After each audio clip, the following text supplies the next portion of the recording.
This is update for June 17, 2023, day 479 of the war, end of the date update. Also catch up for June 16.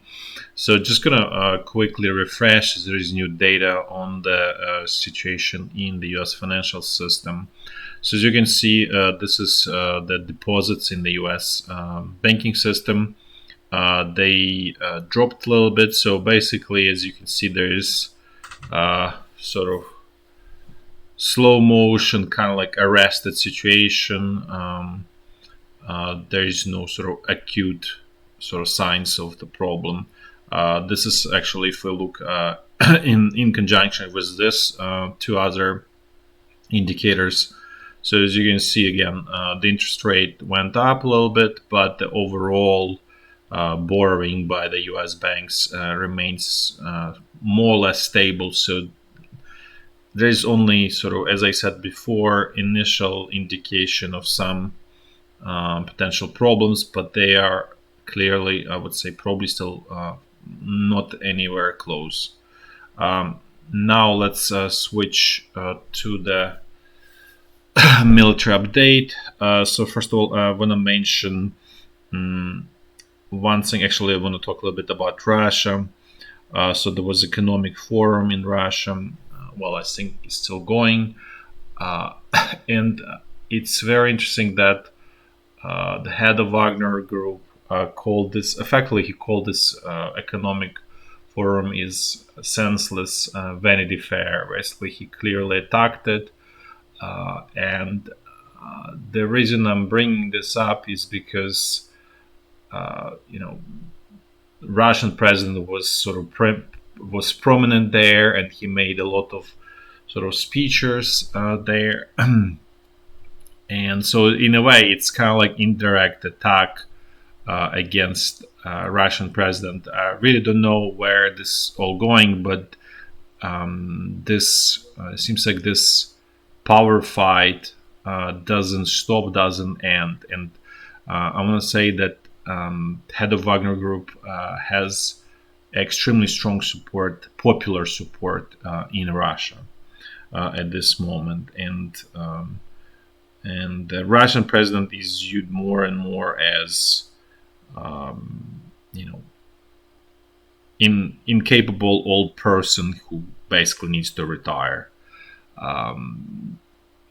There is even nickname for him, grandfather, at this point. Again, this is sort of internal situation in Russia. At the same time, I would like to mention that during this economic forum, Russian president said many, let's say, important things about the economy, about the policy inside of the economic policy inside of Russia, which is actually on the surface they're very correct. He basically was pushing for reducing the tax burden, to reduce the basically checking of the companies by the tax authorities in Russia, and so on. So basically, effectively, he was sort of advocating for more economic freedoms in Russia, and also keeping Russia open and integrated in their world economy to extent it's possible, which is, again, is generally correct move as well. So all of these moves are on the surface, from sort of declarative value, are correct declarations. At the same time, it's doesn't seem that this is actually a real economic policy in Russia. However, his words are on the surface, I want to say, correct. It actually it contrasts with Ukrainian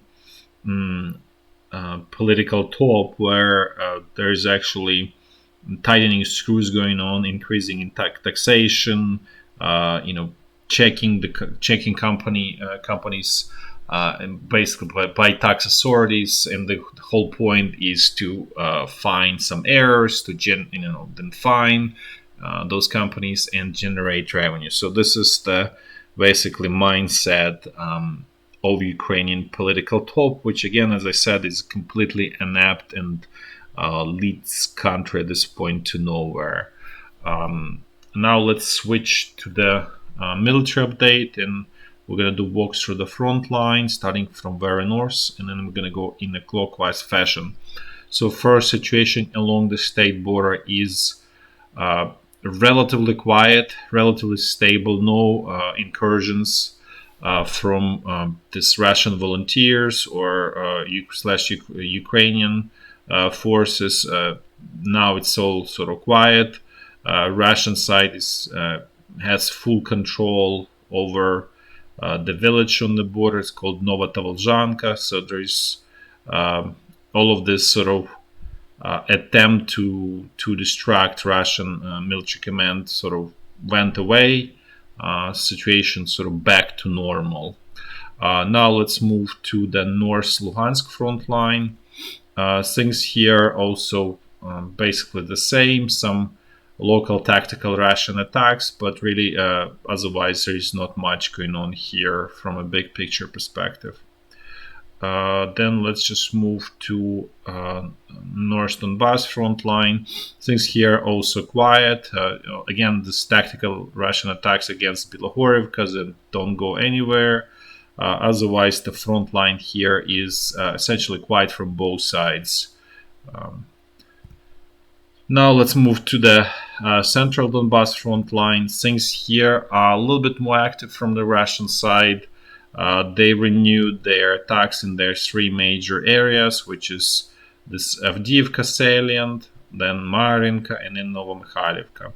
And then Pisky salient has actually remained quiet. So as you can see, it appears that the Russian command feels a little bit more relaxed in terms of Ukrainian offensive. They probably consider it failed and sort of largely done. And so they are sort of renewing their typical activities here west of Donetsk. Now let's actually look at what's going on at Zaporizhya front line, where it's actually, I don't think it's done. There is indication that Ukrainian command is sort of renewing its effort. So there were attacks by Ukrainian 128th Brigade here, basically southeast of Kamyanske, and then otherwise more or less the rest of the front line was quiet. However, there was fierce fighting there, and this is, I just want to remind you, the whole situation here remains the same. This is Velika Novosilka, which is eastern sort of section of the Zaporizhya front line. No essential changes. There are some reports that Ukrainian troops had probing attacks against Novodonetsk, which didn't lead to anywhere. However, the most sort of I guess the newsworthy part is Ukrainian forces were attacking from direction of Lobkova towards Pyatyhatky and managed to liberate the village. Russian troops fought fiercely, but eventually retreated. So there is, as you can see, small tiny dent in the front line here. And at the same time, and as I want to say, as I said before, Ukrainian command was very persistent here. Let me actually go back. So it's just so tiny, it's nearly impossible to show it on this large scale map. Again, this is initial maybe indication that Ukrainian command is trying to renew offensive. And I would say as a summary, as a takeaway, there is no indication that there is strategy or tactic by Ukrainian command and troops that would work, basically, that would actually allow to penetrate Russian defenses. But nevertheless, they try, and we'll see what happens in the coming days. Thanks for watching. Till next video. Bye-bye.